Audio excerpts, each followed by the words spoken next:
YS Jagan Nellore టూర్కి ఎందుకు ఆటంకాలు సృష్టిస్తున్నట్లుగా కనపడతా ఉంది రామనాథ్ గారు? అంటే కొమ్మినేని గారు వాళ్ళ కాన్సెప్ట్ అయితే జగన్మోహన్ రెడ్డి రోడ్డు మీదకి రాకూడదు, ఎక్కడ వేల మంది కనిపించకూడదు అన్నట్టుగా ఉంది. మొన్న ఏం చేశారు, మీరు కారులో 76 కిలోమీటర్లు వెళ్తారా, ఎంత ఇబ్బంది, ఎంత పోలీసులు కావాలా అని మాట్లాడారు. సరే ఈరోజు హెలికాప్టర్లు వెళ్తానంటే లోకల్ ఎమ్మెల్యే హెలికాప్టర్ దిగనివ్వను అంటున్నారు. అంటే ఒకరిని చూసి ఒకరు ఇన్స్పైర్ అవుతున్నారా? పరిటాల సునీత గారు కూడా అదే అన్నారు, హెలికాప్టర్ దిగనివ్వము, పైన అటుంటే అట్టే పంపిస్తామన్నారు. ఇప్పుడు కోటమిరెడ్డి శ్రీధర్ రెడ్డి గారు అనుచరులు కూడా ఆ పని చేస్తూ ఉన్నారంటే నాకు తెలిసి కోటమిరెడ్డి శ్రీధర్ రెడ్డి గారు కొద్దిగా విచక్షణతో ఆలోచించే వ్యక్తి. కానీ ఆయన కూడా ఆ పరిస్థితికి వచ్చారంటే పైన నుండి ప్రెజర్ ఉంది.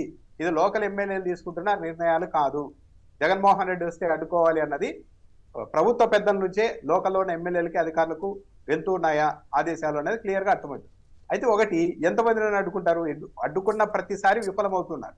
కాకపోతే ప్రభుత్వం ఆశిస్తున్నది ఏంటి అంటే జగన్మోహన్ రెడ్డి ఎక్కడికి వెళ్ళినా కూడా ఏదో ఒక ఇష్యూ ఉండాలి, ఒక రచ్చ జరగాలి. ఇదేంటి ఎప్పుడు జగన్మోహన్ రెడ్డి ఎక్కడికి వెళ్ళినా ఏదో ఒక రభస ఉంటుంది అని ఒక ప్రజలు అనుకోవాలి. దాని ద్వారా వైసీపీ మీద ఒత్తిడి పడాలి. ఇంకా వీలైతే ఏదైనా జరగడానికి 2-3 ఘటనలు జరిగితే దాన్ని పట్టుకొని నెలల తరబడి వారాల తరబడి వైసీపీ మీద అటాక్ చేయాలి. ఎవరైనా ఇప్పుడు అంత పెద్ద ఒక నాయకుడు వచ్చినప్పుడు 1000 మంది వస్తారు. వాళ్ళందరూ పూర్తి మెచ్యూరిటీతో నిలబడి కవాత చేసే వాళ్ళే ఉండరు. కొంతమంది యూత్ ఉంటారు, ఆవేశపరులు ఉంటారు. మన పవన్ కళ్యాణ్ గారే చెప్తూ ఉంటారు కదా, యూత్ ఆ ఎనర్జీ అంతా బైక్లకు సైలెన్సర్ తీసేసి తిరగకపోతే అది పోదు కదా అంటుంటారు కదా. అట్లా వైసీపీలో కూడా ఉంటారు. ఎవరో ఒకరిద్దరు యూత్ ఎవరైనా వచ్చేసి కాస్త ఎక్స్ట్రీమ్ గా రెస్పాండ్ అయితే దాన్ని పట్టుకొని వైఎస్ఆర్ కాంగ్రెస్ పార్టీ వాళ్ళంతా ఇలాంటి వాళ్ళే అని ఒక ముద్ర వేసి, అంటే పబ్లిక్ లో వైఎస్ఆర్ కాంగ్రెస్ పార్టీ మీద ఒక నెగిటివ్ క్యాంపెయిన్ ని, ఒక నెగిటివ్ మూడ్ ని క్రియేట్ చేయడానికి రాష్ట్ర ప్రభుత్వం ఒక పద్ధతి ప్రకారం పనిచేస్తుంది. కాకపోతే గమనించాల్సింది ఏంటి అంటే ఎప్పుడైనా సరే ఒక రచ్చ కానీ ఒక అన్రెస్ట్ కానీ ఎక్కడే జరిగినా కూడా లాస్ట్ కు ప్రభుత్వం మీదే పడుతుంది. అది నెగిటివ్ గా, ప్రతిపక్షాలకు ఏమీ కాదు. జగన్మోహన్ రెడ్డి ఎన్నో దశాబ్దానికి పైగా ఆయన పర్యటనలు చేస్తూ ఉన్నారు. ఎప్పుడూ లేని ఇష్యూస్ అన్ని ఇప్పుడే ఎందుకు వస్తున్నాయి? హెలికాప్టర్ దిగనివ్వము, మీరు కారులో వెళ్తే రోప్ పార్టీ కూడా ఇవ్వనివ్వము, ఏదన్నా జరిగిందంటే మాత్రం దాన్ని మా మీడియా ద్వారా విపరీతంగా ప్రచారం చేస్తామని అంటున్నారు. అయితే ఒకటి, రేపు నెల్లూరుకి వెళ్ళినా సరే అక్కడ కూడా 1000 మంది వస్తారు, దాంట్లో అనుమానం లేదు. ఇంకా పోలీసులు ప్రభుత్వం కాచుకొని ఉంటుంది. ఎక్కడన్నా ఎవడన్నా ఒక ప్లకార్డు ప్రదర్శిస్తాడా, ఎవరైనా ఏదైనా కాస్త తాగి పక్కన పడిపోతాడా, లేకుంటే ఏదైనా ఒక ఇన్సిడెంట్ జరుగుతుందా, దాన్ని పట్టుకొని మనం ఎలా డ్రైవ్ చేయాలి అన్న ఆలోచనతోనే ఉన్నారు. కానీ లేకుంటే వాళ్ళ పార్టీ నాయకుడిని పరామర్శించేందుకు జగన్మోహన్ రెడ్డి వెళ్తుంటే వీళ్ళకి ఎందుకు ఇంత హెలికాప్టర్ కూడా దిగనివ్వమనాల్సినంత అవసరం ఏముందంటే ఇది కేవలం వైఎస్ఆర్ కాంగ్రెస్ పార్టీ కట్టడి చేయాలి, జగన్మోహన్ రెడ్డి రోడ్డు మీదకి రాకూడదు, ఇలాంటివన్నీ చూపెట్టి చివరికి ఆయన పర్యటనలే లేకుండా చేయాలి అన్న ఒక ప్రభుత్వ ఆలోచనతో ముందుకెళ్తున్నట్టుగా ఉంది ప్రభుత్వం. శివశంకర్ గారు చెప్పండి. అంటే సార్, ఇప్పుడు నెల్లూరులో దాదాపు 4 నుంచి 5 సైట్స్ వరకు మా నాయకులకి ఏదైతే ఉందో ఆ సైట్స్ అన్ని కూడా క్లియర్ కట్ గా ఇదిగోండి అని చెప్పి పోలీసులకు అనేటువంటి సమాచారం వచ్చారు. ఇక్కడ దిగుతామండి, లేదు ఇక్కడ లేదు, ఇక్కడ దిగేదానికి లేదని చెప్పి పోలీసులు వీళ్ళు అధికారులు ఎట్లా అయిపోయారంటే సార్, ఇప్పుడు ఉదాహరణకి ఫస్ట్ ఒక సైట్ పాప క్రిస్టియన్ వాళ్ళకి సెయింట్ ఆన్స్ అనే హై స్కూల్ వాళ్ళు ముందుకు వచ్చేసి మా గ్రౌండ్ లో దిగండి అని చెప్పి ఇచ్చేసి అక్కడ ఇచ్చారు. అక్కడ ఎటువంటి సమస్యలు లేవు. వాలంటరీగా వాళ్ళు ఎన్ఓసీలు రాసి ఇచ్చేసేసి ప్రభుత్వాన్ని సబ్మిట్ చేశారు, నో అబ్జెక్షన్ సర్టిఫికెట్.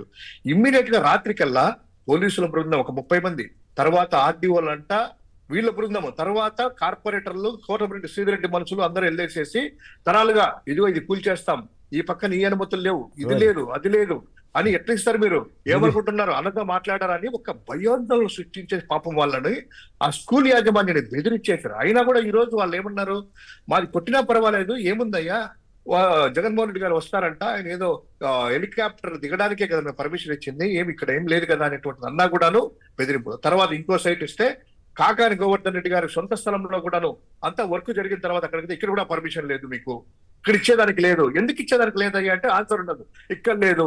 ఇంకో 4 సైట్లు అక్కడ విషయం లేదు. ఎటువంటి పరిస్థితుల్లో జగన్మోహన్ రెడ్డి గారిని ప్రజల దగ్గరికి రాకుండా చేయాలి, ప్రజల మధ్యలో తిరగకుండా చేయాలి, ఈ అడ్డంకులు ఆటంకులు సృష్టించేసి ప్రజల భయోందనలు సృష్టించేటువంటి ఒక ఆలోచనలో ఉన్నారు తప్ప నిజంగా ప్రజాస్వామ్యంలో అనేక సమస్యలు ఉన్నాయి, దాని మీద దృష్టి పెట్టాల్సినటువంటి లేదు. ఈ లోకల్ లీడర్లు ఒక్కొక్కరు ఏంటంటే ఎమ్మెల్యేలు అంతా కూడాను ఆ పై నుంచి ఒక ఆదేశాలు రావడము, లోకల్ గా నాయకులు తిరుగుబాటు చేయడము, అధికారుల మీద ఒత్తిడి తీసుకురావడము, అధికారుల చేత ఇక్కడ చేయించడము, ఎన్ని అడ్డంకులు సృష్టించిన జగన్మోహన్ రెడ్డి గారిని ఆపడం ఇలా తరమా సార్? రైట్. అయితే ఇంతకీ క్లియరెన్స్ ఏమైనా వచ్చిందా? ఏదో ఒక సైట్ సెలెక్ట్ చేశారా, ఇంకా లేదా? సైట్లు ఇచ్చినటువంటిది ఏది కూడా అనుమతులు అనేటువంటిది వాళ్ళు ఇవ్వట్లేదు సార్. క్లియర్ గా వర్బల్ గా మేము ఇవ్వం పలానా రీజన్ అని చెప్పి రాయమంటే దానికి లేదు సార్, ఇక్కడ నుంచి ఇది లేదు సార్, అది లేదు సార్ అని చెప్పడము. తర్వాత అక్కడ జైలు దగ్గర అట్లా ఇట్లా ఇక్కడ దిప్పుకోండి అనేటువంటిది ఏదో ఒకటి ముఖస్థుతిగా ఒకటి ఏదో చెప్పారు. అక్కడ చూస్తే ఏంటంటే హైటెన్షన్ సోర్స్ అయి ఉన్నాయి మొత్తం అంతా కూడాను. ఒక విఐపి అనేటువంటిది ల్యాండింగ్ అనేటువంటిది అక్కడ చేయడానికి లేదు. ఏ ప్రోటోకాల్స్ ఒప్పుకోవు, ఏవియేషన్ అధికారులు కూడా ఒప్పుకోరు. అంటే ఏదో ఒకటి చూపించడానికి ఇక్కడ ఇచ్చాం జగన్మోహన్ రెడ్డి గారు వదలడానికి ఒక వర్బల్ గా ఫోన్ లో ఇలా చెప్పడము. అంటే క్లియర్ కట్ గా జగన్మోహన్ రెడ్డి గారిని అనేటువంటి వ్యక్తిని ఇక్కడికి రాకుండా చేయాలి జనాలు లేకనేటువంటి ఆలోచనే తప్ప వాళ్ళకేమీ లేదు. ఈ రోజు అక్కడ మా నాయకుని పరామర్శించడానికి వస్తా ఉన్నారు. కాకాని గోవర్ధన్ రెడ్డి అక్రమంగా అన్యాయంగా జైల్లో పెడితే అక్కడ పరామర్శించడానికి కూడాను రాకుండా చేయడం ఏంటి సార్ ఇది? మరి దానిలో రైతుల్ని పరామర్శించవద్దు, క్యాడర్ని ఎవరిని పరామర్శించవద్దు, రాష్ట్రంలో తిరగకుండా ఉండాలా, అడుగు బయట పెట్టకూడదు. ఏంటిది? ప్రజాస్వామ్యంలో ఉన్నామా, ఇంకెక్కడైనా ఉన్నామా? ఇలా జగన్మోహన్ రెడ్డి గారు అనుకుంటే కనుక వాళ్ళందరూ ఉండేవాళ్ళు, అక్కడ తిరిగే వాళ్ళ నాయకులంతా కూడా స్వేచ్ఛగా తిరుగుతా ఉన్నటువంటి రోజులు మనం చూసాము. ఈ రోజు ప్రజాస్వామ్యానికి సంఖ్యలు అంటారా, లేదా ప్రజాస్వామ్యానికి బందీకిలో పెట్టడం అంటారా, ఏ విధంగా అంటారో కానీ చాలా చాలా చాలా దుర్మార్గం ఎవరు ప్రభుత్వం.